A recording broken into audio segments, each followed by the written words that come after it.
अस्सलाम वालेकुम जी। ये हज पे हाजी साहबान आए हुए हैं।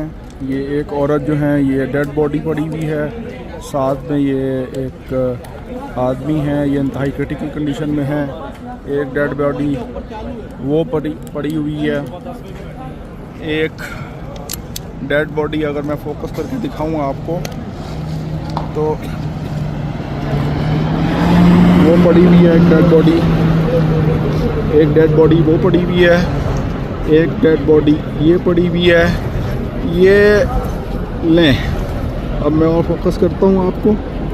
एक डेड बॉडी ये पड़ी हुई है, एक डेड बॉडी ये पड़ी हुई है।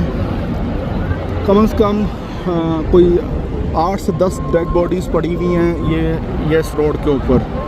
ये आप जमरात से निकल के आते हैं, मीना 1 का ये इलाका है, मीना 1 का इलाका इंतहाई पुअर